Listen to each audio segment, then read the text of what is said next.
all the riots going on in LA. We got Ricky here. The reason why I got Ricky is because Ricky is as qualified to speak on this as possible, and I'll tell you why in a minute, why I actually want to hear Ricky's perspective. The riots in LA have been a mess. No Kings, whatever riots across the country that they did, which will probably go down as the dumbest campaign ever in a history of trying to do community organizers to go across the country to disrupt. It's the dumbest campaign ever, the most embarrassing campaign ever ran by the left or the right. Hundreds of millions of dollars of somebody's money was wasted. But here's Gavin Newsom, okay, talking about the president and how he feels the president is doing. Go for it, Rob. He can't handle. Because the other night, he came out and said that when you guys spoke, he warned you that if you didn't get things under control, he was going to bring in troops. Stone cold liar. Look at this guy, bro. Stone cold liar. He made that up. Like he makes up so many other things. He never said that. Oh, my God. And he also seemed to make up this idea that the National Guard did a great job last night when they weren't here. They weren't even deployed, and he claimed victory. He's lost it. He hasn't lost a step. And I saw him trip on the steps today. I mean, this is serious. He is not the same person that I dealt with just 4 years ago. And he's incapable now of even a train of thought. He's making things up, and he's putting people's lives at risk. And he's got a band of people that are complicit in this. And that's what's so damn alarming. Oh, God, look at those guys. Okay, so not Vinny, Ricky, your thoughts on the LA riots, on Newsom, the comment stuff that he's saying, and we'll come back to this here, but I want to first hear Ricky's thoughts. Go ahead, Ricky.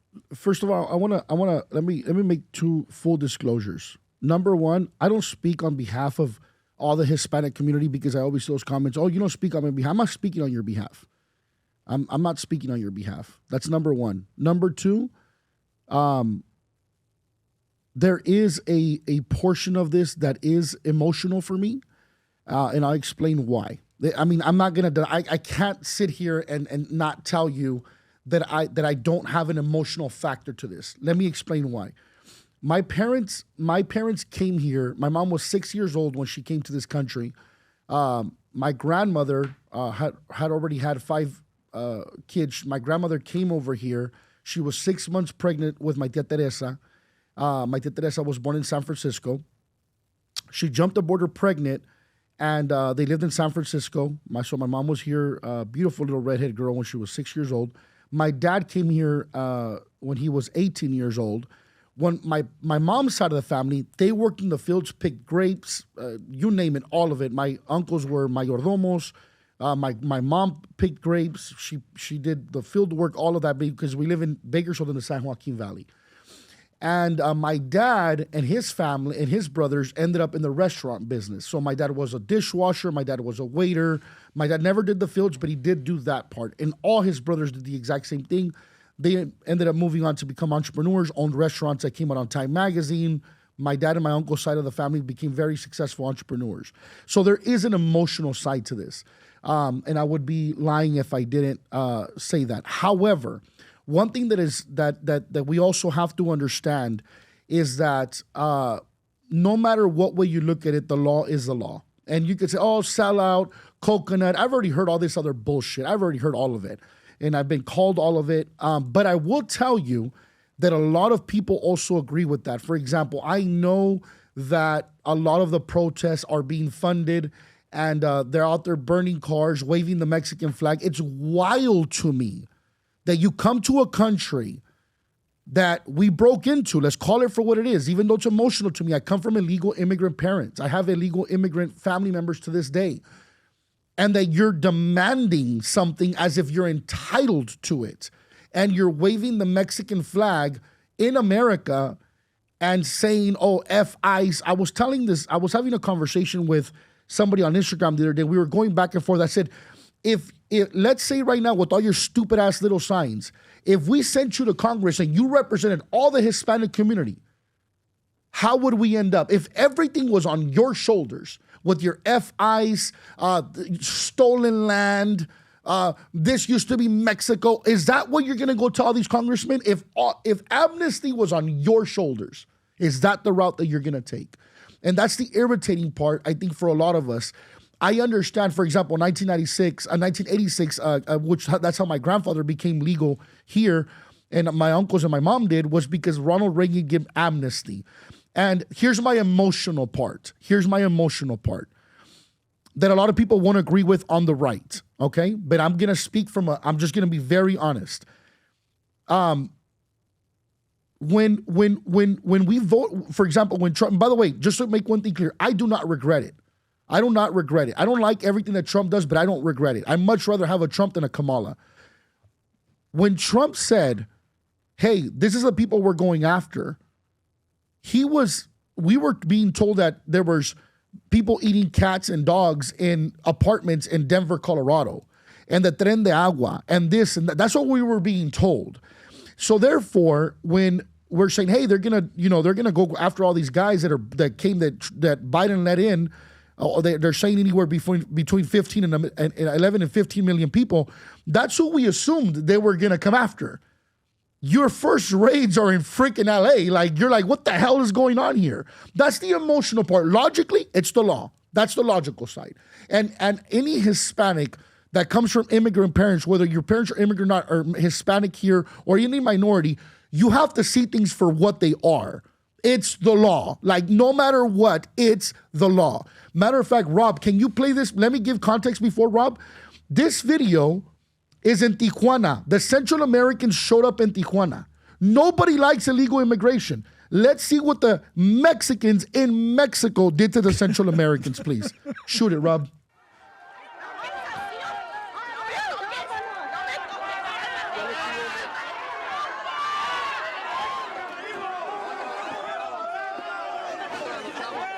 What's this, Ricky? This is in Tijuana when a Central American caravan came to Tijuana. And look at the signs. Well, you'll see them right now, Pat. It's only a minute-long video.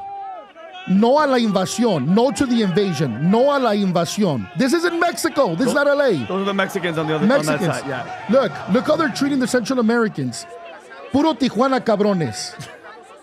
Look. Primero nuestros pobres. No invasión. Tijuana, no. Primero México. First America. Give us a little subtitle, Inmigrantes, Ricky. no. Sí, ilegales, no. No la invasión. Mexico does this, you hypocrites. That's what pisses me off. Mexico does this. You want to, racist, fascist. If you don't support the cause, then you're implicit. Silence is implicit. What about this shit? What about this?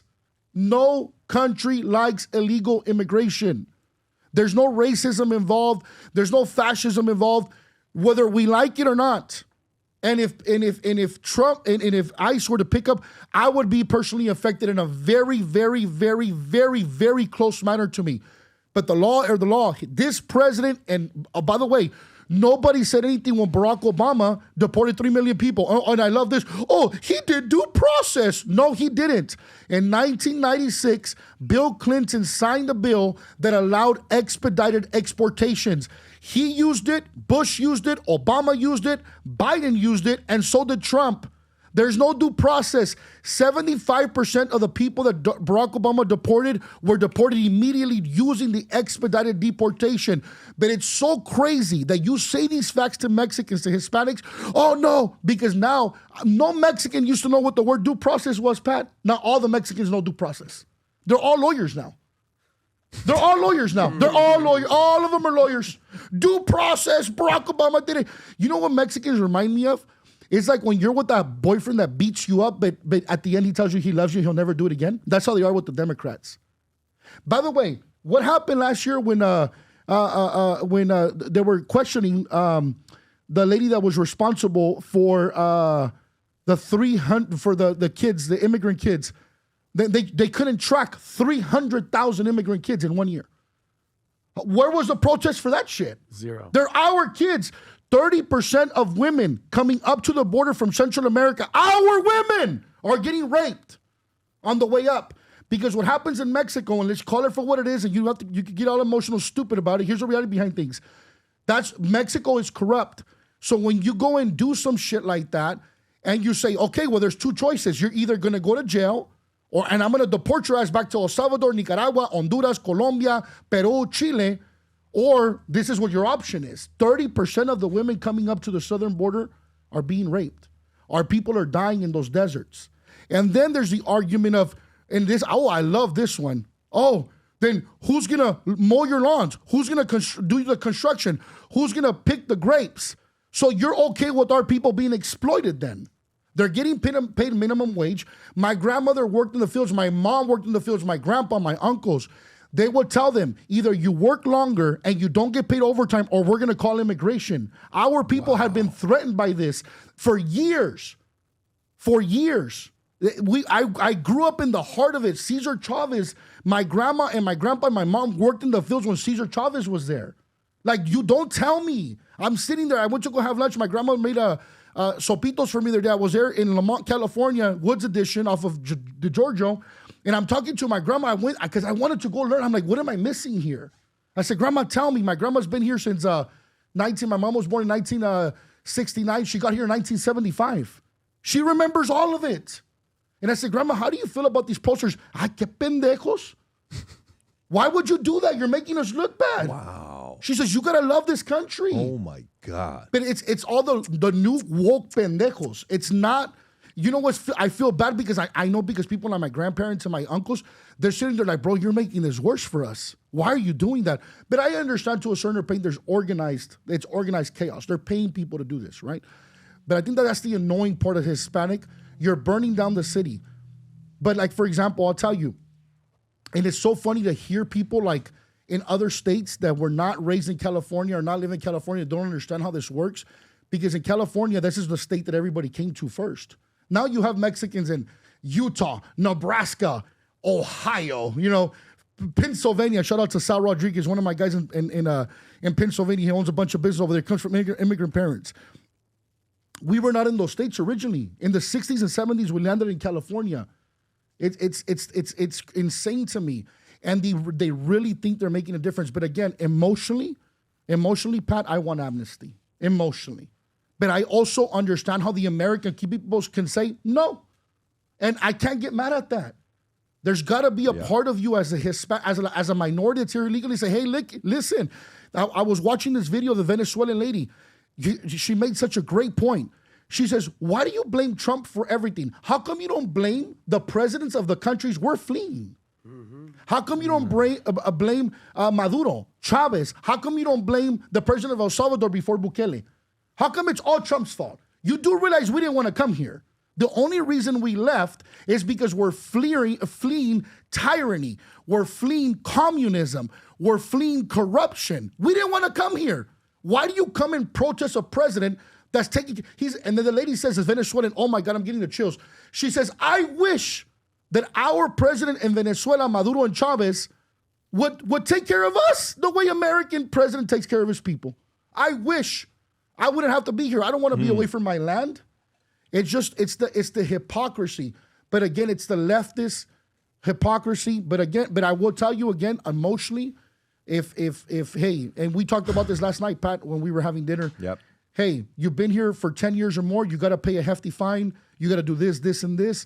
I would ask for IRCA of 2025, the way it happened in 1986, is to give amnesty to the people that have been here for 10, 15, 20 years, that have paid their taxes, that have not committed a crime. Let them stay. I know that's emotional. You heard what he said. You said what Trump said about farmers, right? Yes, farmers. Can you pull that up, Rob? It was farmers, hotel workers, and construction workers to let them stay. I want to say was those three. Yes. Is that so? Okay, our great farmers, people in the hotel leisure business, have been stating that our very aggressive policy on immigration's taking very good long-time workers away from them, with those jobs being almost impossible to replace. In many cases, it was the criminals allowed into our country by the very stupid Biden open border policy are applying for those jobs. This is not good. We must protect our farmers, but get the criminals out of the U.S. Changes are coming. So it's interesting. What this means is he's paying attention. For those of you guys that love business and you're super competitive, and I'm talking like a psycho competitor, you're somebody that wants to win at the highest level, and you know how challenging business is, that if you don't get your act right, somebody else is going to take your business away from you. This is when we're hosting our annual conference that's coming up here in September called the Vault Conference. We're expecting 12,000 people there. But one of the most exciting pieces of merch that guys wear who run. But you have to be bold to do this. Not for everybody. If you're a nice person, if you're sweet, if you're somebody that's always worried about what other people think, you walk on eggshells, this merch isn't for you. But if you're somebody that's tough, strong, you understand how hard business is, you understand that the real game of capitalism is super competitive, our official line of Business is War is back with some items here. Hat, straight up Business is War. You can get this one or the black one with white silver that says Business is War. On the bottom, it says Future Looks Bright. Rob, if you want to play the clip of this new merch that just got launched, go ahead, Rob.